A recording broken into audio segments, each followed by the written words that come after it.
Hi, my name is Leslie from Spiritual Beings, and today I'm here with. Siriana or Itzel. Exactly, we're here with Itzel, and we just wanted to make a podcast today to kind of talk a little bit about a lot of different things, but we're going to be talking about astrology mainly today. And who are you? Who are you? Tell us about yourself. Oh my god. I feel like whenever people ask me that question, I have to write them an essay or send them something that I wrote so they could understand who I am. Because I guess on the surface level, I am an astrologer. I identify as a healer because, and a channel because ever since I was young, I had a particular interest in nature and in poetry and in art and in helping the world. Like my dream as a child was to create libraries, hospitals, and schools for my community. I was really, really ambitious. And I knew that I could do it. Like I felt that I could make enough money to make my community better. I'm a Taurus sun, and Taurus rules wealth and resources. And I wanted that for the people that I thought deserved it most in the world, which was my family and my home. And that's pretty beautiful. That is Tamaulipas, which is a Mexican state, right? So, I don't know. I feel like I am a combination of many things. I've gone through, like, I studied journalism in university, and then I totally dropped it. I didn't work in it field. Then I also studied Mexican American studies. But I didn't finish because I was going through so much, and I was so good at writing like theoretical studies on Mexican American culture. So I am a writer, but I think I am a writer because I am a strong channel of energies, especially stories, which gets me to astrology and the natal chart. I feel that astrology has been lowered in value. Yes. Because astrology is a connection that all ancient cultures have, like the Mayan, the Mexica, the Egyptian. Yes, that's very true. Right. So the Greek and the Roman then afterwards. But there's a lot of powerful the Indian culture. So there's just so many powerful ancient cultures that had a belief system to do with what astrology talks about, which is these elemental forces and the narrative that the planets are telling us. So I don't know, if you had no history or no culture and you looked up at the sky and you saw that the sun was going through the sky and it started at a certain point. It started at sunrise, and that was the eastern horizon. And then it went up, and at midday it was really, really strong and fierce and powerful, right? Yes. And then it started going down. And then, wow, there's a different sun in the sky. But everywhere it is dark. So what does that mean, right? Yeah. And what created that, like, influenced them to think about duality. So they thought about light and darkness. But it wasn't really darkness, right? Because the moon is not about darkness. It's about filtering light. Right. Filtering the purest form of sunlight into a channel, a body, a vessel. And then they thought, oh, that's our bodies. We must be doing that because there's a spiritual connection, and there's also the body gets hot. So there must be fire in the body. There must be some sort of light. And plus, we also see the world in color, right? Mm-hmm. We see just light. We see colors. So that's something that means that we are creative, right? And then they deduced from having a mother and a father that there was this relationship that the sun had to the moon, right? And then they started adding the elements like water, realizing that the moon moved the waves in the ocean, as well as that woman menstruated, they thought, well, so the moon must be related to the water and the blood. And what does that mean, right? So that means memory. That means cyclical. That means lifestyles, right? That means ability to create. That means fertility. That means motherhood. That means family. That means children, ability to create, right? So that's the water element, and then you get the fire element, which is it's the same exact thing as a water element. It's just extroverted. Yeah, they're pretty much more out there. Yeah. Yeah. So but it's the same thing. And so they started attaching or they started channeling that certain planets had to do certain vibrations, and they deduced that on their movement and also the things that were happening, and that's how astrology was created. And it was a cultural thing, but it was also universal, right? It affected many cultures, and it just kept evolving and changing. And I feel that I am an astrologer because I channel powerful narratives, but because I understand the connections that our human bodies have to the cosmos, and that the cosmic universe has to us. I understand stories, and I understand creativity, and I feel that in past lives I've actually focused on the study of nature and its connection, or their connection to the universe, just by picking up patterns and seeing how energies moved, right? And I don't know, I feel like I've recovered that memory in this lifetime, and it's helped me a lot because, again, I come from an environment that lacked a lot of resources and education. But that's the summary of who I am. I love it. So I really think that's so interesting, and I really like the fact that you know how to it's something that we actually talked about yesterday lightly, but I really like that you know how to differentiate, astrology and like, how do I say, like the signs and like these so-called ways of being that each sign has like to them. And I really think that you know how to dissect it and look at it under a different light, because it's really important to not say like for example, like us Scorpios, we have such bad fame. I think on the internet I read these crazy memes and I'm just like, no, that's not what we are like. So I feel like there's a lot of propaganda. Yes, exactly. That's what I'm trying to say. Like, I think that you know what astrology is about. Maybe there's still things that you have to learn, or because we don't I think we don't master everything. Yeah. But I do think that you have such like a really high knowledge on it, and you know how to read those energies and like really express that, and you're a really great writer as well. So it's really important to not let like the things that your experiences mean, you know what I mean? Like, if I've had a lot of bad experiences with Aquarius people, but that doesn't mean that all Aquariuses are crazy, right? Yeah. So this is interesting that you bring that up, because I think that astrology, like I was saying, I emphasize stories because it is an interpretive art. Interpret something. If I'm interpreting the planet, yes, I can know the archetypes. Like, I can know that Scorpio is related to sex in some way. Right. But why is it related to sex? So you go back to this elemental narrative, because Scorpio is a water sign. So it's ruled by the element of water, and it's attributed to the underworld.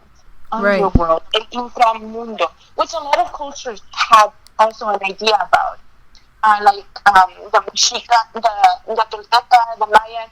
The Mayan believed that dogs were guides in the underworld, and that's what Anubis was, right? But so there's three water signs, and the first one is Cancer, and then there's Scorpio.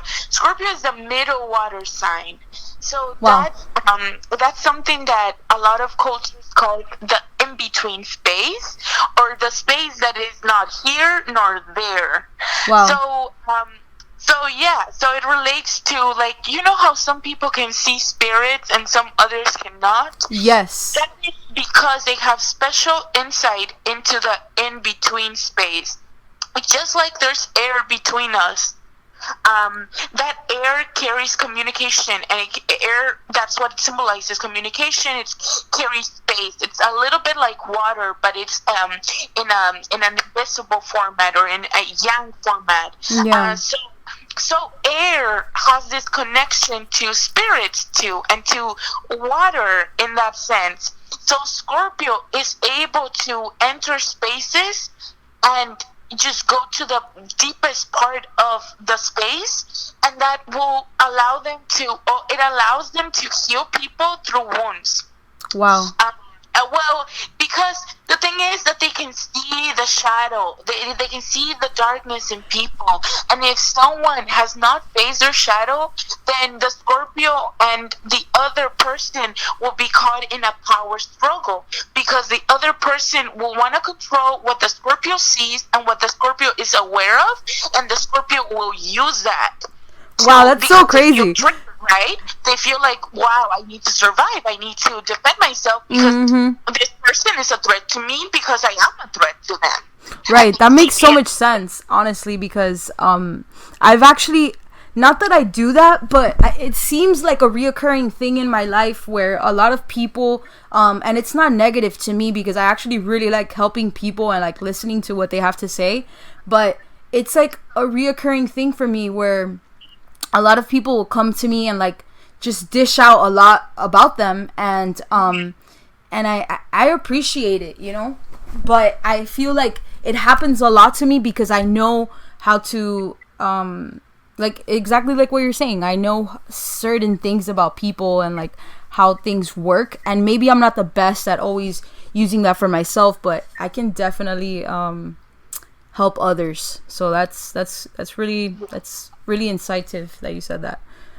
You know, and it's also because you're so receptive. Cancer rising sign is a sign of receptive, and the moon in the first house re-emphasizes Cancer energy, because Cancer is ruled by the moon, so it makes you a vessel for people to channel energy through, right? So if you're not aware of your space and your emotions, then they will take that and replace it with their own, and you'll be feeling shitty because you're processing someone else's emotions. That happens to me all the time. And actually, even and not just in astrology, but it's crazy to me how astrology also comes into play with my own religion, because in my own religion, a lot of people have told me like multiple times that I need to guard myself, that I'm a lot like a sponge. And it happens to me a lot. I can't go somewhere and I instantly feel like some kind of density, or it's crazy. It's crazy how everything really does come together. And I think that you explained astrology really well. And I would like for you to also explain to people what do you do for them as far as astrology. So we've had a reading together, and you know, you wrote down, it was a brief reading because that's the one that I chose, but you do other readings, and so explain to us, what is it that you do so that people know how you could offer your services to them and how you could help them through the planets. Oh my god. It is so complicated, because there's so many aspects to it, and I can pick up a lot of messages through the narratives. Like yesterday I was doing a reading, and it took 2 hours because we just kept getting more messages about what these planets meant. Right. So first, there's different levels to stories. There's different vibrations. So what I pick up first is the blocks. So the blocks relate to your family karma, to like how you were conditioned as a child, how you interacted with your environment, what kind of belief systems that created in your mind and in your energy that are not allowing your the full expression of your soul, which is the wholeness of the natal chart, right? Yes. The soul moves through the natal chart, and it can create so much. can make you a spiritual warrior. It can make you famous. It can make you be, I don't know, a writer, a doctor, a lawyer. Whatever your goal is, I want to make sure that you get there. Right. But you would not be able to get there if you don't know that these blocks in trauma, in energy, in wounds are creating a negative energy, or just a lot of cyclical patterns that do not allow you to reach your full potential. Yes. So the thing, I like talking about Scorpio because Scorpio is so symbolic to me, because my father was a Scorpio, and his son, so when you're a Scorpio, it's because the sun was in Scorpio when you were born. So his sun was 5 degrees of Scorpio, which is my North Node. My North Node goes with the karmic direction in my life. My father was brutally murdered by a cop when I was 10. Wow. So this is the thing with astrology, right? My North Node was conjunct my father's sun when his when it was his birthday, right? So but when he died, it's like the sun went off on me. Like that point was triggered again, and there was also planets going into Scorpio at that time. Wow. There were planets affecting my Chiron. Also, this is another thing that how I know astrology is real and how I can channel these messages. So I have Chiron, which is an asteroid with dealing with pain and wounding, in Virgo at 21 degrees. Wow. So my father was born in a generation when we had the planet Uranus in Virgo, Jupiter in Virgo, we had Pluto in Virgo. Wow. And he was born with the moon and the Venus also in Virgo. So he had a bunch of planets in Virgo that all fell conjunct or close to my Chiron. Yeah, that makes so much sense. Wow. Right. So his death and the way that he was throughout his life created so much pain that was supposed to take me to my direction, right? Which is what I'm doing now. And in astrology, I also read, like, I can read your family's chart with your own, and like I get so many messages about ancestral karma and ancestral cycles, especially if you're connected to your family in that way, and if your family creates certain blocks, there's a lot of healing that needs to happen, because I just feel like to reach those higher vibrations, we really do need to cleanse the body. And the body is actually, how I connected with astrology was through my body, because I believe that the body is the book of the universe, and that is our own book to read. So if I, like the chakras, for example, the sacral chakra, the root chakra, and the solar plexus relating to the sun, right, and the heart chakra, so they relate to concepts that are attached to planetary energies too. So that's already an example of how the universe is within the body, as well as your ancestry, your ancestral memory is within the body too. And the body speaks and it communicates, and I feel like through astrology, it's a really good language to use if you have a lot of trauma embedded in the body and the DNA, because that's what astrology can tell you about. Like, it can tell you about yourself, because you have the first house in astrology, which is the ascendant sign. That's the first house about the body and the self, and the soul incarnated into a vessel of flesh. Wow, yeah, and that makes sense, because don't they say that the rising sign is what people portray you as and what you look like, in a sense? Yeah, so, but they really simplified things. Like, I feel that a lot of astrologers right now will give you more horoscope readings than personality analysis, when in reality, like, that's just the barest, like, that's the most minimal thing that astrology can do, which is good to know about your personality.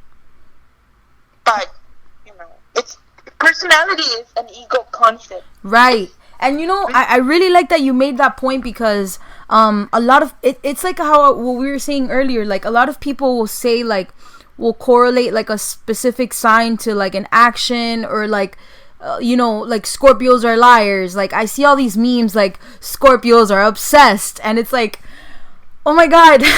Like, I think it's like we're conditioned to like reading these like really simple horoscope things, and like, you know what I'm saying, like bad experiences that certain people have had with Scorpio, and then they just write that.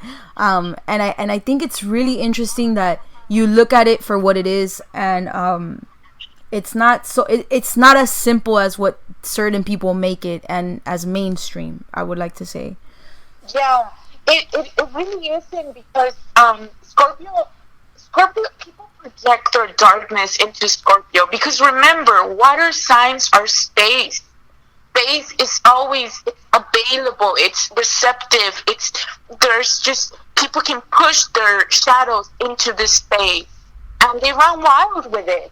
But Scorpio is also related to Pluto, which is that underworld space, Hades, rape, right? Yeah. Death, all these wounds that have triggered humanity, and for such a long time, and from which humanity has not really healed.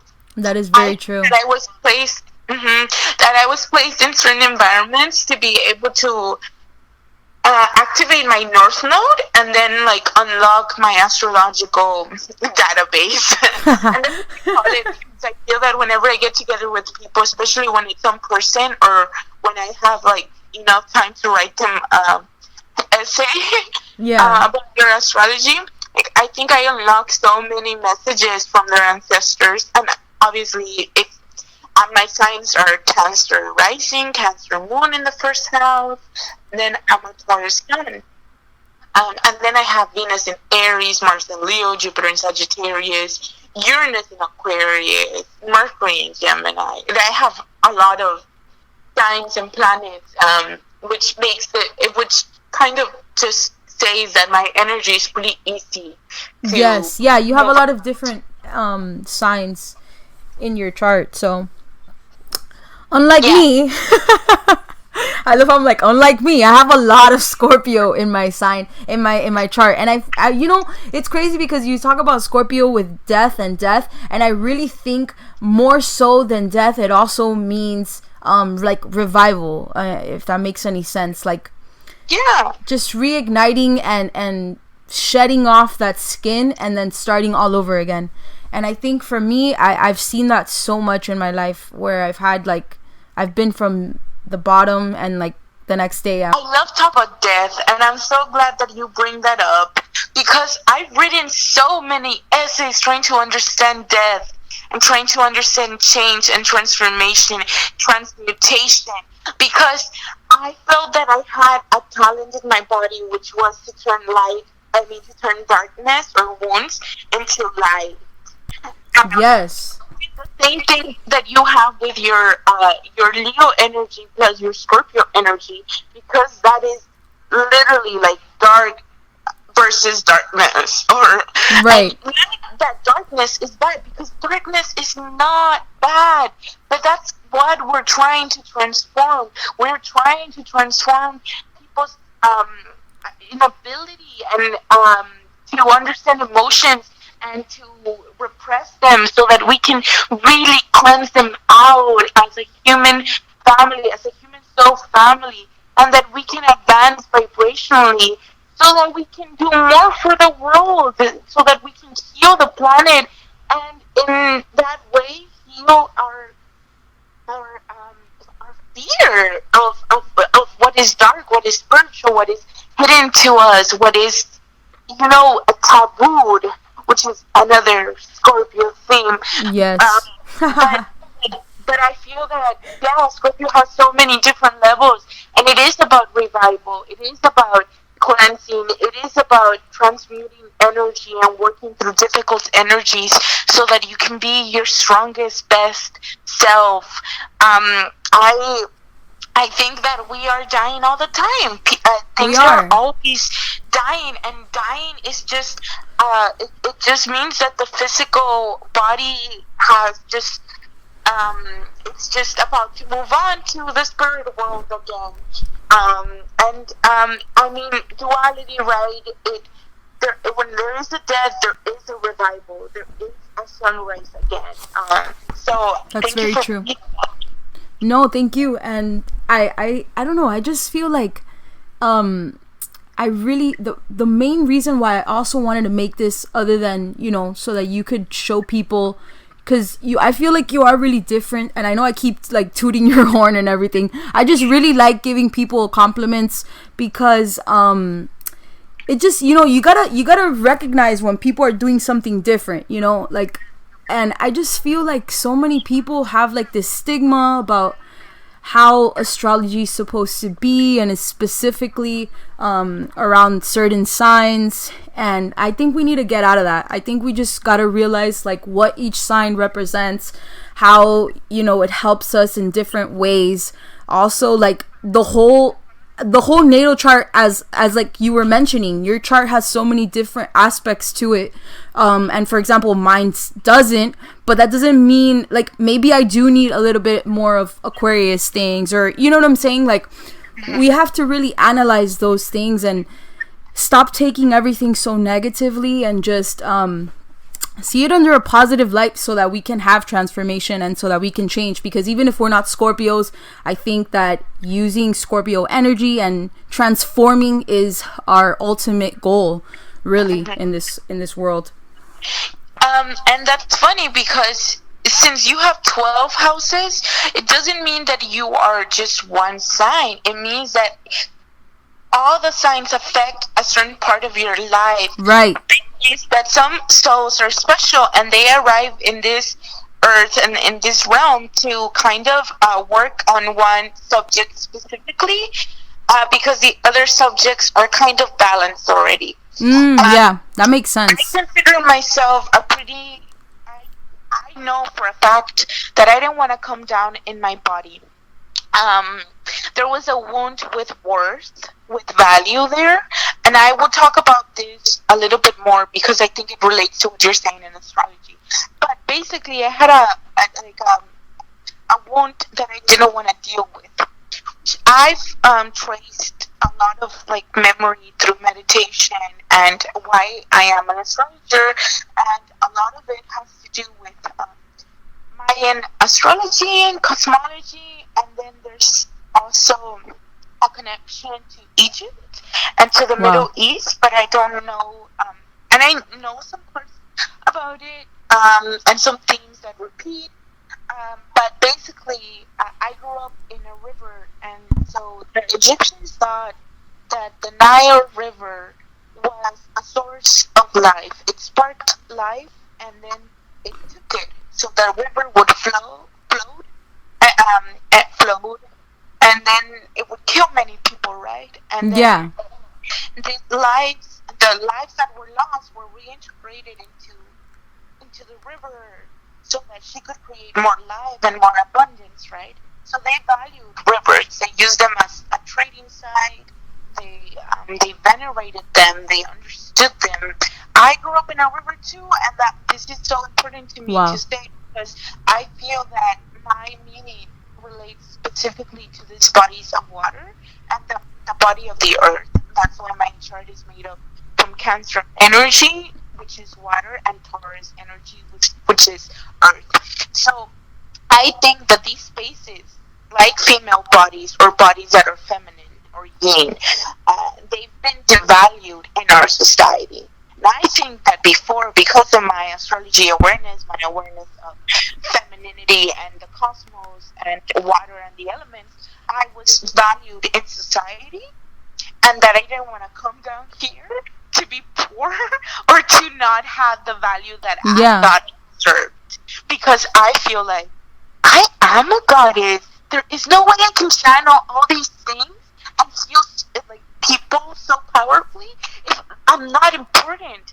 But society made me feel like I was shit, like I was not important. Right. My mother, so yeah, I just felt like my communities didn't have the resources that other communities had.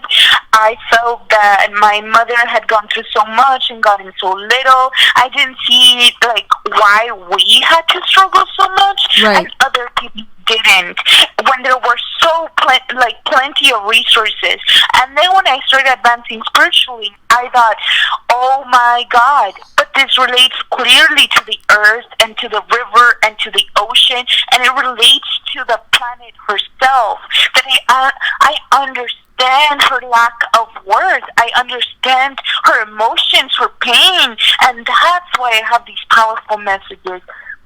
And so I think astrology, like healing arts, have been captured and have been like devalued because they help people heal and they help people understand nature better. Nature, it's so important to understand nature at the moment because we are under so much pain and so much like karmic struggle, and just there's a warfare again. There's a war against the planet from our side, right? Where we are taking the planet and we're taking her energy to manifest for human greed and human interest. Yep. And that's right. So I feel like it was all related, and to heal my wound, my human wound about worth, was to help the planet in some way. And that's why the stereotypes in astrology kind of always they make their rounds, right? They people believe them, and because some of them are accurate if you're in a lower vibration. Yeah. But yeah, exactly. So I don't like them, and I like sharing memes because I like. Yeah, you have to be funny sometimes, you know. Yes, but I'm like, this is not astrology. Astrology is so much more deeper than that, and so I mean, there's depth everywhere.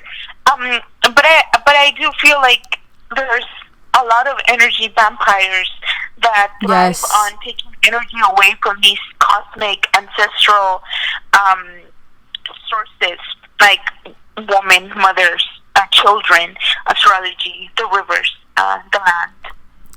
I totally agree, and I feel like, you know, going back to what you were saying about nature, people don't know how important it is, and some people act like they know, or you know, they'll be activists for a day or two, but then they just go back to doing the same things.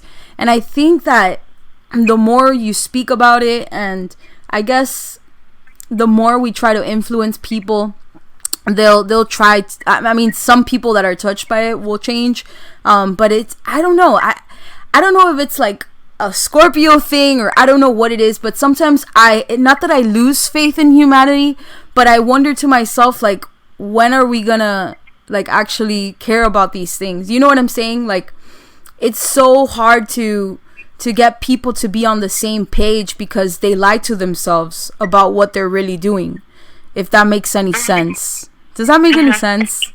You know what I mean? Like everybody, like, for example, perfect example, this whole Amazonia thing. Yeah, we're all devastated, we're all posting about it, but how many people outside of posting about it actually like try to recycle or actually try to do things for our environment? I mean, I could at least say that I try to recycle. I try to not throw things and trash on the freaking floor out the freaking car door and things like that, you know? I pick up after myself when I go to the beach. I try not to throw crap everywhere, and I know that those are little things, but those little things still make part of a big like whole. So yeah, go ahead. I understand what you mean, and I think a lot of it comes from the fact that like the people that post are not really, they're within our community, right? Mm-hmm. And we already know that we are kind of a little bit more aware of these things. At least we can develop empathy, right? There's some, and then the people that have the actual resources, like they are not posting about it either way. And I do feel like even our communities, they need more discipline in terms, because I know that I need it. I need more discipline in recycling, and I don't waste water. I don't have electricity. I don't I feel like I am a little bit more attuned to nature, though, like eating's like, or things like eating like from nature, that's still really difficult, just because of my discipline and my work with my body, right? But the things, oh my God, it's they're not gonna change unless our values change as a society. Yes, that's very true. And it's so important right now because we actually have Uranus, which is a planet of electricity and changes and transformation, and like it involves Aquarius, so it's pretty eccentric and very, but it's like about big shocks and surprises, and just it radicalizes. And it's in Taurus, so Taurus is about values. Taurus is about wealth, resources. It is about but it rules money because anciently it rules what is worthy in society and what is beautiful and what must be protected, which was the earth, right? Yes. Tierra. And that's crazy that you say that. Go ahead. Yeah, because you do see that there's a lot of like different values coming into mainstream society too. Mm-hmm. Like the inflation crisis. That's another example. I think a lot of people are going to the spiritual awareness or process of spiritual awareness, and there's a lot of like soul family coming together, especially with the last full moon in Aquarius. I think there's a lot of connections that are happening that all relate to Uranus and Taurus, as well as the North Node in Cancer. So the North Node, which is what I was talking about in the beginning, that's the evolutionary path, right? And right now it's in Cancer, so it does mean to pay more attention to and more value into mother energy and into energy about the body and children and homespring and family, water. But it's happening, and I don't know if I don't think I lose faith because I feel that humans are going to be gone before the planet is. I believe, I don't know, I don't know yet. I feel like I could agree with that, but at the same time, I'm just like, no, you know what? I fully agree with that. I think we would be gone before the Earth because I feel like the Earth will swallow us the fuck up. Let's be honest. But, I don't know. But I just feel like,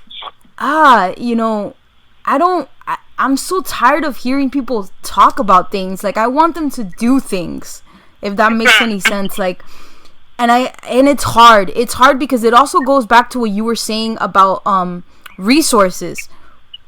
But I feel like if we set priorities, like, for example, I'm not rich, but there has been times that I've spent money on things that maybe I didn't, weren't the best options, and I could have used it to maybe buy a couple of bags and say, hey, 5 people, I have 5 bags, let's go do a beach cleanup, or, you know what I'm saying? Like, we have to set priorities for ourselves, and I can say I've spent money that I could have used for probably bettering the earth or buying plants, and maybe even if it's just 2 fucking plants, Yeah. But those are things that we should, I think maybe there's certain people that have a voice, and even if it's 2 people that you're reaching out to, exert that. And it's a thing that I'm learning to do right now, because for such a long time, I've kept the things that I've wanted to do inside and my creativity, and I'm just kind of tired of it. Even if one person likes my post, I'm still going to continue to do that from now on, and because you don't know who you're touching, you don't know who you're inspiring, and I don't know, it's just crazy. You just need to keep doing, you need to be consistent is what I'm trying to say. It's crazy. It's crazy. It's so many things that you have to do. It's so hard to be human and to go through this enlightening path. It's hard. But I feel like if we do everything together, which at the beginning of my life was kind of hard for me to accept. I wanted to do so many things by myself, but I realized that we do need to work together, and we need to hold people accountable, and we need to reach out and say hey, how are you doing today? Light a candle, or I'm just giving examples. No, you're absolutely right. We could make nature a priority every week. Exactly. For just maybe one moment. One, like 5 hours. That's it.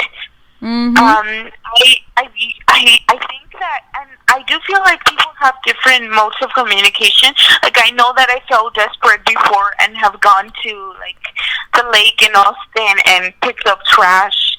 And then I just felt so defeated by it because, I don't know, there was just like, what am I doing? What are people doing? Exactly. I'm not enough. And it's overwhelming, and it really is. It's empowering, and it's God. But we definitely need to be more organized as communities. Yeah, You're that's right. really true. There ain't no excuses anymore. Yeah, and I don't know. I think that we also, another thing that I wanted to talk about, because this has been like a thing that has been in my head, because the other day I saw a post, and I don't want to say the person's name, because just like how we were talking about like astrology memes and how they're supposed to be funny, I understand that some things are supposed to be comical, and that's why I don't want to bash this person. I think that they just posted it to be funny, amongst other things, but I'm actually pulling up the post because I screenshotted it and I thought it's so meaningful to talk about this. It's like, it's kind of something else, but this person, it was like a Twitter post, like somebody posted something on Twitter and then somebody else screenshotted it, and it said, "You're not a celebrity to be doing an Instagram live. Go FaceTime your 2 viewers." And I just wanted to talk about this because it's so freaking negative, and I feel like this is the reason why we don't make changes. This is the reason why we don't go out there and do things and voice our creativity, or like how intellectual we are, or things like that, or things that we want to do, because we're so scared of just having 2 viewers, or just having one person viewing it, or one person agreeing to it, and that holds us back from so many possibilities. My first issue with that post is that it says you're not a celebrity. Right. Celebrities have more value than I do in fucking society. Right. Exactly. You're not doing anything for the earth. It's not useful to dress. I mean, okay, fine, whatever. Some celebrities are good people. Some deserve it. Blah blah blah. They have a lot of resources. They're not putting their mouths where they're not putting a lot of energy into helping other communities rise to their level. Right. No, they're not. They're wasting time with fashion designers when they could be giving that money away for, I don't know, for creating, like, and it's not even, I don't necessarily like a lot of, okay, so my friend was saying yesterday, like, okay, but I do see, like, there is a problem, like, we can't just go to Africa and preach to people about, I don't know, like, astrology or whatever. And then I said, so he said, so how do we help them out? And I said, first, we don't do that. They're not intellectually inferior to us. They need resources so that they can create their own systems of well-being, so that they can create their own schools. They need schools. They need hospitals. They need these spaces so that their survival instincts do not create any more trauma, so that they can start healing, so that they can, do things on their own self-sufficiency. We just need to, necesitamos la repartición de los recursos naturales, ¿no? De la tierra. Sí. So it's not like, I don't know, I do have such a huge issue with how people position celebrities and people who are richer or who have more power as gods when they're not fucking gods. No, and you know what? Let me cut you off for a second, just because I had this thought. How many people, think about this, sometimes we, like, not you and I, because I think we're more aware of this, but for example, I don't watch a lot of television. I don't really buy like albums from celebrities. Like I do listen to music. I go on YouTube and things like that, but these same people that are complaining, like, you know what I'm saying? Like, they fund these celebrities. You know what I'm saying? They'll go and buy their brands. They'll go and buy their music and things like that. And it's like, yeah, okay, it's fine to go watch a movie here and there, but, like, don't support these people that are not doing shit for us either. Like, yeah, they're celebrities, but because of us. If we stop watching basketball, so many people complain about, like, Michael Jordan, or I'm not Michael Jordan, I'm sorry. They complain about, what's his name? LeBron James. Like, oh, this guy is rich, blah, blah, blah. But, like, you guys watch all their fucking basketball games. So, they're gonna keep being rich. And that's not, I feel like there's nothing wrong with being rich. But if we're trying to make, like, a difference in this earth, we need to hold these people accountable for what they're doing with their money as well. I'm not saying, hey, you worked hard for it, give it away. But, hey, you worked hard for it, and there's other people that might need schools, education, that need, like, what you're saying, hospitals and things like that. Let's hold these people accountable to not just keep buying clothes and stupid shit, even though it's their money, but, like, give it back to good people that really need it as well. I think... Go ahead. Yeah, they're not investing in us. They're investing in themselves, which is the epitome of selfishness and the ego. Which exactly, like, we help you get there, but then you don't give it back to the people in need. That's what I'm trying to say. Right. I mean, like, okay, our whole society is built on the ego, so why should they do any different than politicians or blah, blah, blah. But, come on, man, if you're aware of these things, or if you, it's because I don't feel like there's any excuse anymore. Like, we are blindsided because we want to be blindsided. Not because we don't have the resources to. Exactly. Or we would have the opportunity to change. No, we've been given so many opportunities to change. And you know what? It's crazy that you're talking about this, because something else that popped into my head, which I've said it before to my husband, I've said, like, to my family. I really believe that there's a cure for cancer out there. I really believe that there's a cure for diabetes. I really believe that there's a cure for all these things. And they're just not wanting to show us, like, the truth. I don't know. And you know what the cure is in the simplest form? It is to get rid of fucking companies, get organic food to the masses. That's one of the biggest things. Stop selling sugar. Stop it. Why? That's one of the biggest things. What we ingest, our food is. I'm telling you. I tell people this all the time. The things that they're putting in our foods are making us feel certain ways, act certain ways, and have certain mentalities. And it's crazy because, man, it's such an extensive topic, but, like, I feel like some of us have something in us, like, to combat that, but even then, we're still dragged, like, it's so crazy. I don't even know how to put it into words, but I think that you know what I'm trying to talk about. Okay, so, Cancer energy and first house energy, it's related to the body, right? I think that we know these things because we are in direct communication in our bodies. Our bodies know when something is draining them. Our bodies know when something is killing them. And it's crazy, yeah, we do. The way to manipulate us and to kill the body. We are killing people, actively killing people, with sugar, with soda, with McDonald's, with all of these other different systems. And it's hard to break away from these cycles because they're really addictive.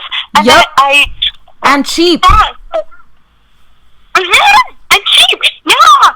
So, I don't know, like, it's just such a complicated issue, and it is an expensive topic, but I'm glad that we at least touched up on it, because I do feel that people need to be a lot more combative and aware of these things, and that it's just a human responsibility. It is. To not kill each other, instead of, what we're doing, which is that it's a human responsibility to not kill each other. Yeah. But we obviously know that humans really misinterpreted that when they thought, oh, no, it's a killing game instead of helping each other up.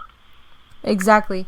I really, it's crazy because I went vegetarian, and I did it with Lewis for like about 6 months, and I didn't do it the correct way, so I won't say that it's, the change that I had. Like, some people think, oh yeah, well, the reason why you felt bad was because you need to eat meat. No, the reason why I felt bad was because I was not like eating the correct vitamins, and I didn't have a plan, and I just did that shit cold turkey, like a lot of things that I choose to do. I just like, I got this, and I do it, and sometimes it works. And with this diet, it did not work because I started having deficiencies, and I felt really low. Like, not that I had to go to the hospital. I felt really low on potassium, and one of the times I had like really low iron. But that's not like, you know what I'm saying? That's not the diet's fault. That was my fault for not taking the correct vitamins or getting the supplements. And that's another thing. These healthy things are so fucking expensive.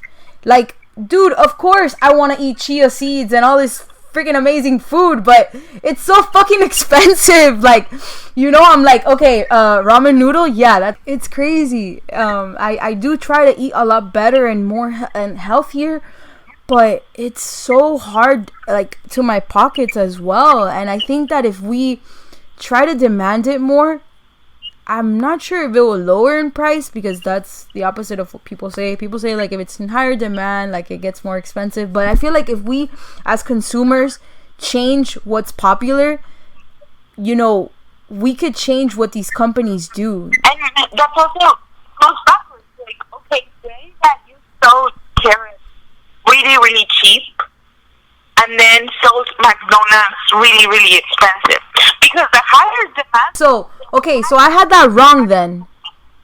Wait, sorry. So I had that wrong. The higher in demand it is, the cheaper it will go, correct? No, I think you had it right, but I feel like I think you have it right. I think you have it right. But I think that it's like a method of manipulation that they put food so cheaply. Just because I understand what you mean completely, and I also feel like, oh yeah, I mean, we can buy these vegetables and still not have the energy or the knowledge on how to make it into a really, like, tasty dinner that I really want to eat, right? So it just goes back into so many levels. And and then it goes back to, like, also like finding ways to cook these vegetables and make them better tasting. It also goes back to change. Sometimes we don't want to make that change. So many people, and I think like a lot of people run away from Scorpio energies. We're going back to astrology now. A lot of people run away from Scorpio energies, but like people need to learn how to embrace Scorpio energies too, because there's a lot of people that you ask something and one of the things that they always say is like, I hate change. Well, why do you hate change? And if you hate change, then what's gonna happen to your overall like well-being? I really feel like to get anywhere, for any progress to happen, there needs to be change. And you know what? I don't even feel like they feel really in their souls that they hate change.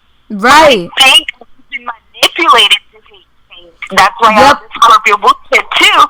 But also, the fact is, we have Pluto in Scorpio. Our generation has Pluto in Scorpio.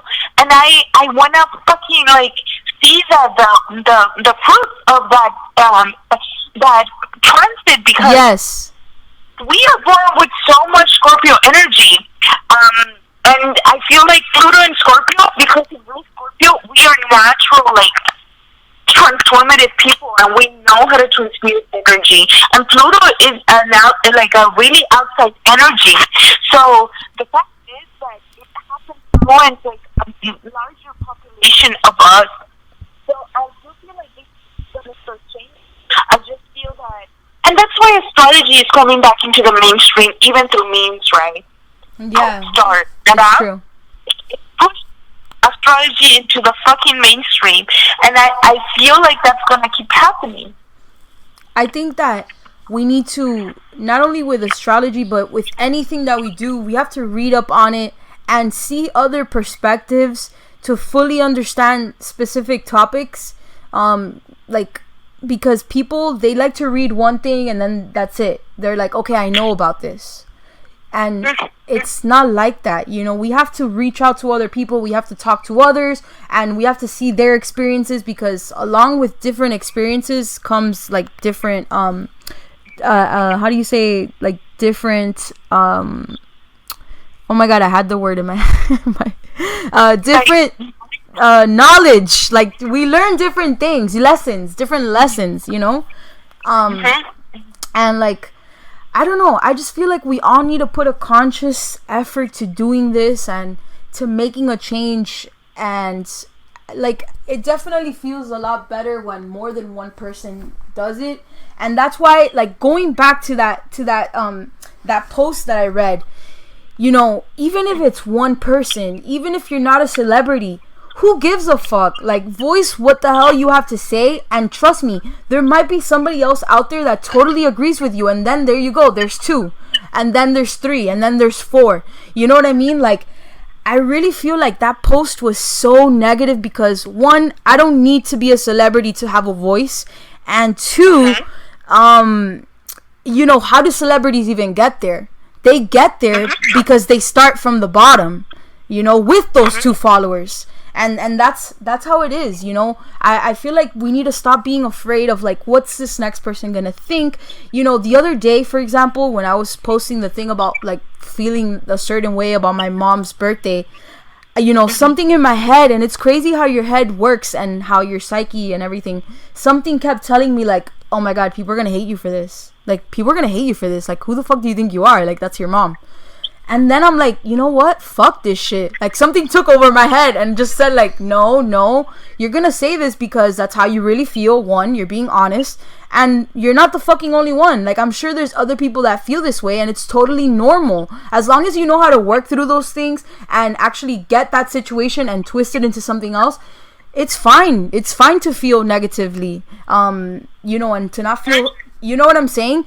So I just went ahead and posted it, and you can't, like, I can't tell you more than at least 3 people reached out to me and said, like, hey, I feel like this. And even that one person that was like, wow, it's my mom's birthday today too.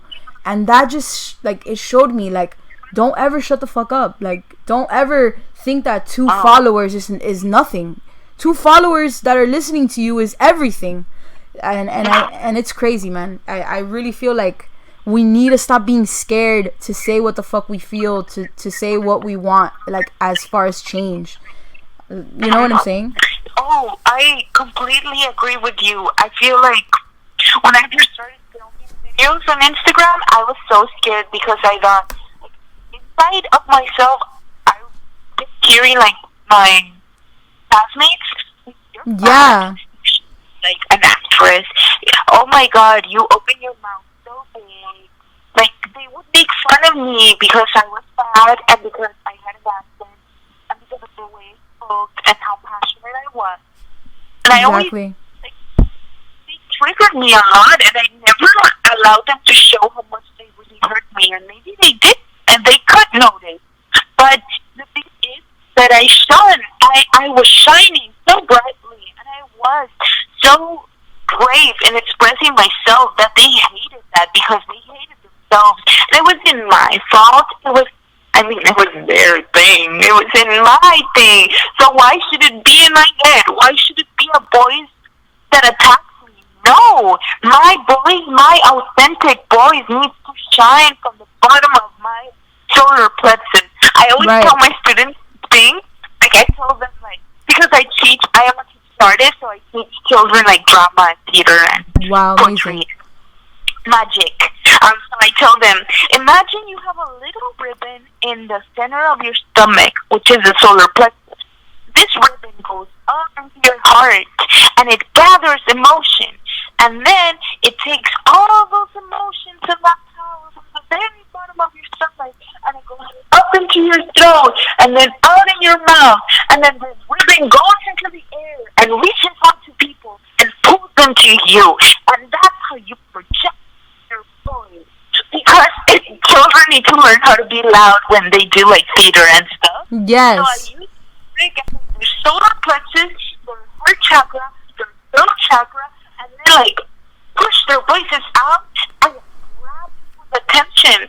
I did a play with them about emotion, and it was wonderful. They love this. They love imagining these things because it's true, because it's accurate, because it works most of all, right? Yes, that's very true.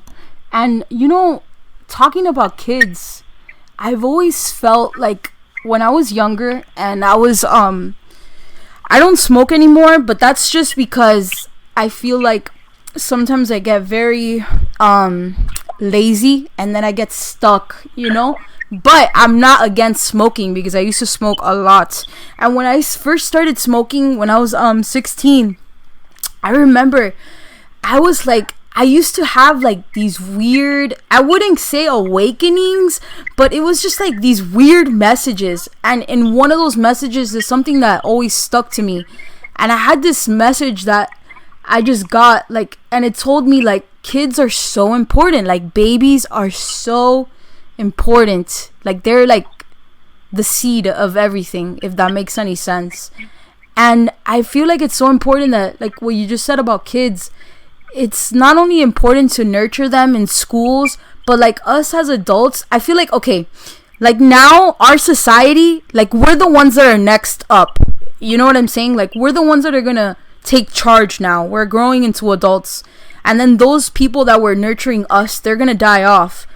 And I just feel like that really needs to happen because there's so many negative adults, especially in my life, and they didn't know how to nurture. And I really feel like we, as the next generation, we need to make priority for these kids, teach them, for teachers to be teachers. I really feel like they should do evaluations on teachers. I'm not trying to say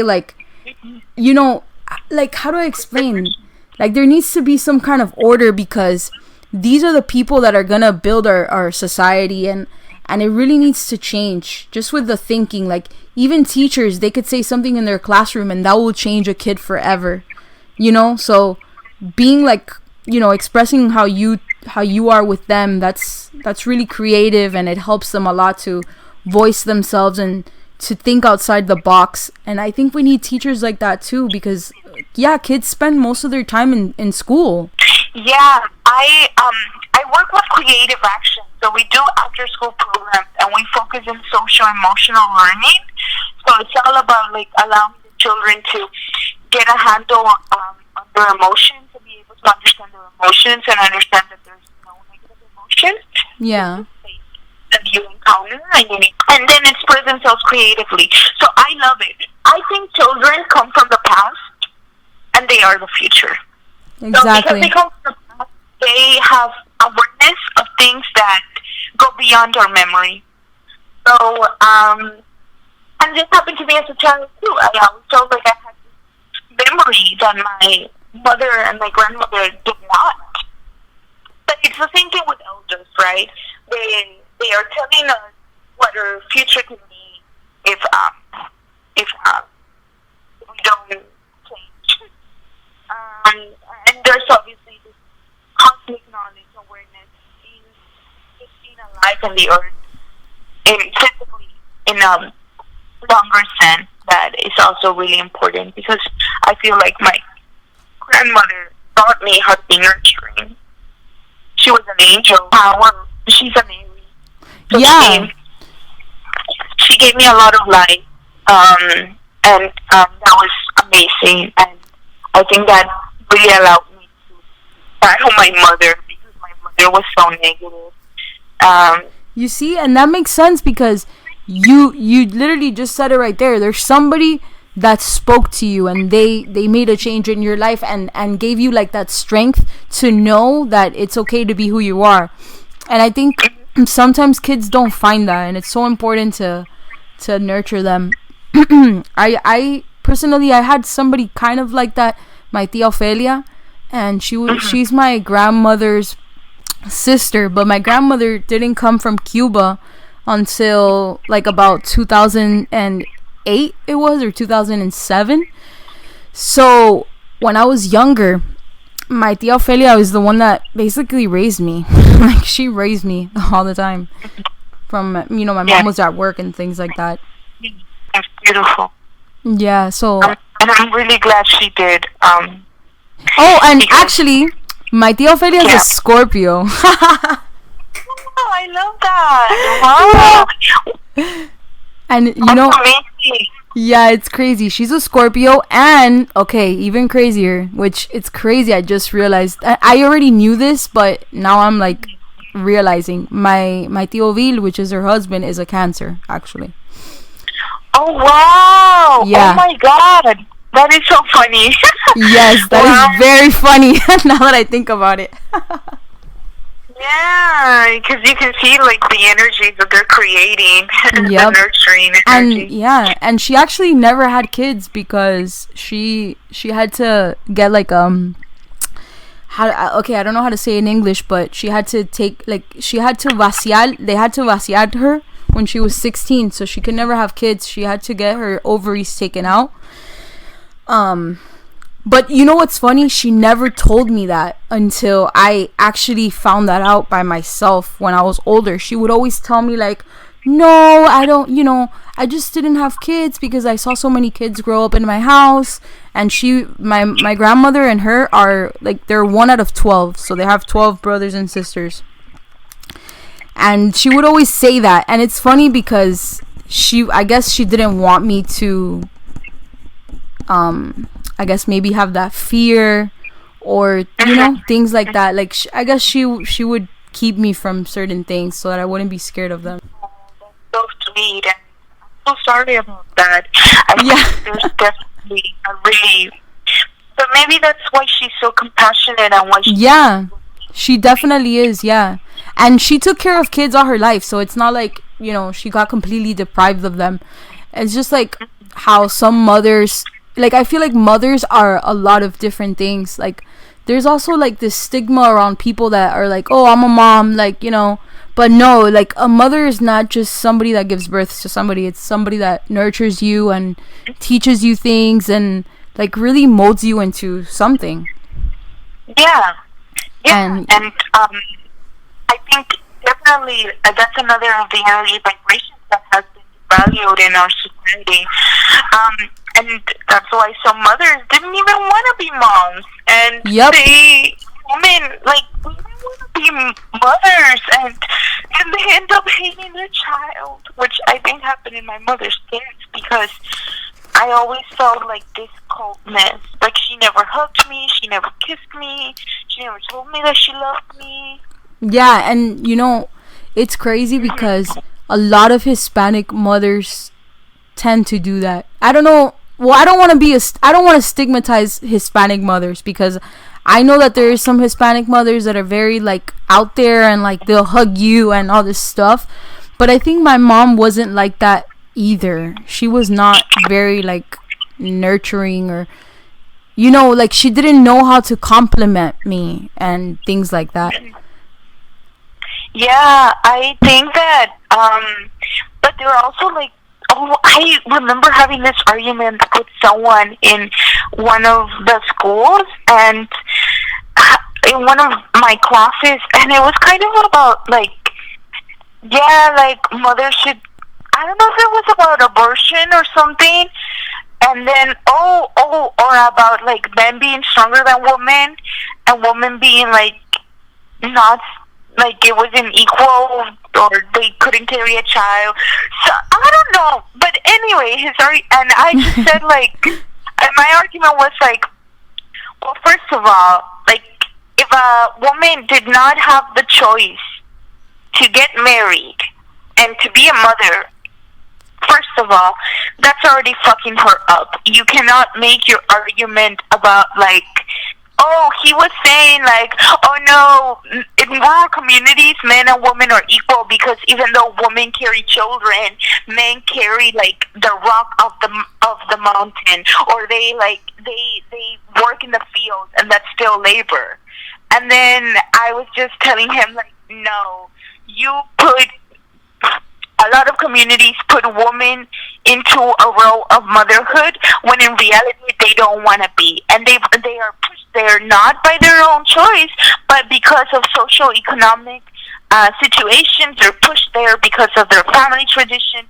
They're pushed there through insecurity and these voices that just enter our brain and tell us that we have to be a certain way when in reality we don't. And that creates a lot of disconnection between mothers and daughters. And that's not fair, because that's how trauma is passed on. But it's like, it's so unfair to blame women just because we have the ability to create, and because society needs us to create so that we can keep feeding their fucking consumerist factories. and I don't know, I just felt so angry at that moment, and I could not believe that he was making the argument. I was like, you're crazy. So let me ask you something, since you touched this topic. Are you pro-life or pro-choice?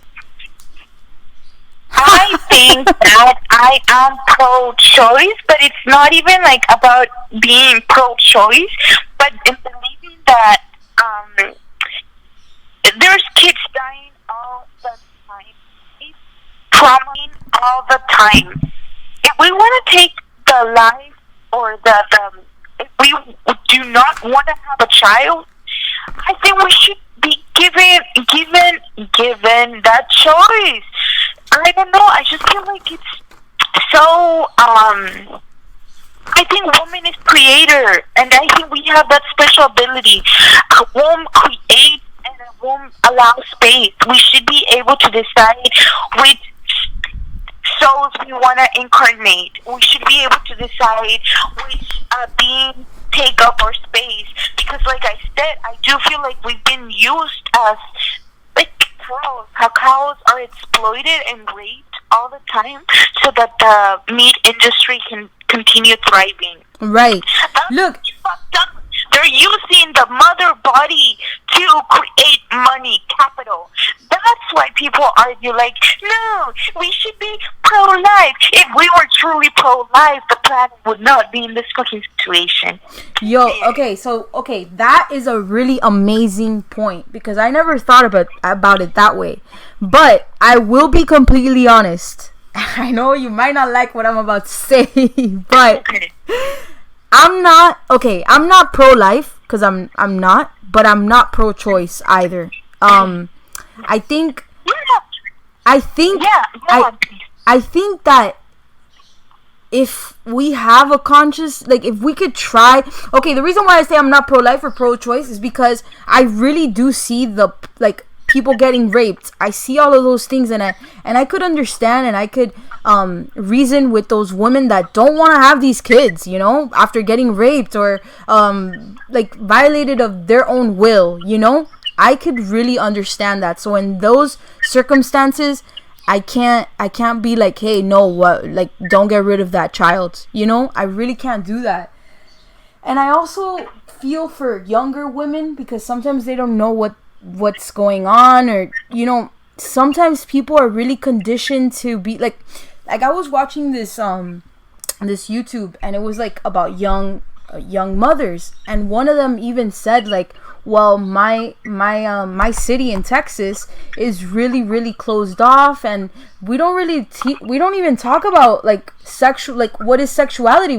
I didn't even know that it was that easy to get pregnant, you know. So I also really think it depends on your environment. But I will say that for the people that are fully aware how a child is created and things like that, like, in the beginning, if you know you don't want to have the child, like, at least do it early on, is what I'm saying. Like, at least do it early on. I'm really against like those people that, like, I've heard in New York you could wait up to like 3 months, 4 months to get rid of a baby, and that's just, to me, like, fuck.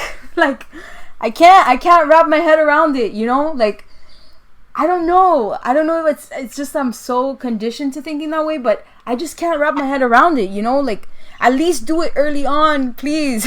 Like, I don't know. No, I think that, I agree with you, and I know I understand you, because like when I was in a relationship, I would tell my ex, because he was like, the only deal breaker between us is if you don't have an abortion, if we get pregnant. I was like, what the fuck, motherfucker?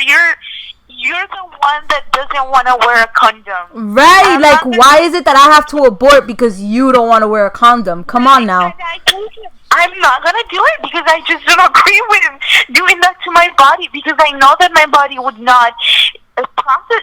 Like, I value motherhood. I value babies. I love babies. Yeah. And so it's just like, even if you don't want to take care of the baby, that's fine. I can be a single mother, and I know that I would love my baby, and I would not blame him or her or they for anything in my life. But I think that and I think we just get into arguments about pro-choice and pro-life when it's just because people are like triggered.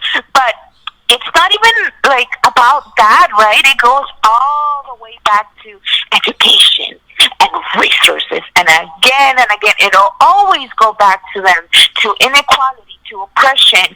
Because the thing is that, a white woman who is, I don't know, having the time of her life, and she accidentally gets pregnant and then decides to get an abortion, and she'll live a relatively good life. But when a poor woman gets raped and then gets an abortion and is judged and ostracized by her whole family, she will never fucking get rid of that guilt. Never.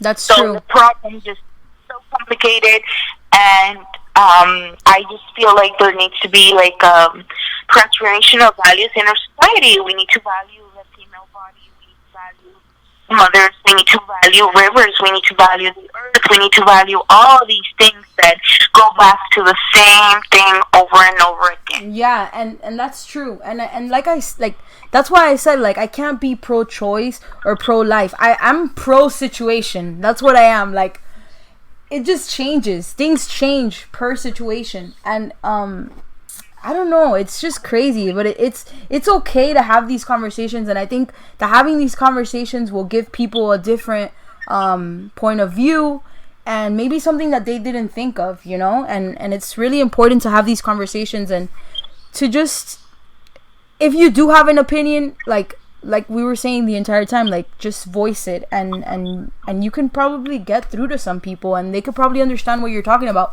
And actually, what you said about like these pro-life people, if we were really pro-life, like, we wouldn't be doing this to our animals.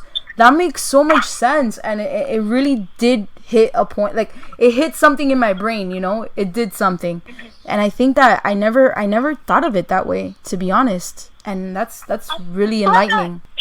So I did say in the beginning, like, I studied American studies and journalism, so I feel like I think I managed to get the education that I always wanted as a child growing up, and that's why I understand, like, these things, even though maybe my wording is not the most correct, but I don't really fucking care. Yeah, me either. Yeah, it doesn't make a woman, and it doesn't make a human being. Yeah, that's true. But I feel like a lot of, like, I write theoretical essays about these things and these issues, so I'm always glad to be able to talk to other people and share, like, what I think and where I come to realize these things. And I'm glad that it made you, like, think about it a different way, because I'm sure we still would agree with the same things. It feels like your chart felt so familiar, and my moon conjuncts your rising sign, my Venus conjuncts your MC, which is a career house. There was just a lot of similarity in that energy, and so I was really happy that we would connect, and we should do this again sometime. Definitely. I do feel like we're gonna start wrapping it up, but we did have one question. Somebody asked one question. We had one question, and it's so funny because, okay, it's like something that we already touched a point on, and it's pretty simple. I already answered this person, like, I guess from my knowledge, but we'll still ask the pro here. So the question is, Aquarius women, are we as crazy as people think we are? No, they're intelligent. The thing that because they're intelligent, then they must be crazy because there's no way a woman could be intelligent like that. Right. No, they're independent, they're fierce, they're strong, they're a little detached. They've dealt with a lot of pain in their lives because, I think that I'm reading the Aquarius rising chart saying these things. Astrology is complicated, man. It really is. But they're made to be warriors. They're made to be maybe repress their emotions because they go through a lot. Like I know an Aquarius woman, she dealt with a lot. She just dealt with a lot of conflict, and so she started detaching from her emotions. But she's a healer. She can see the future. She's amazing, right? Yeah. That's a quality of Aquarius woman. They see the future, and they're very, very intelligent. And they know when you're lying to them.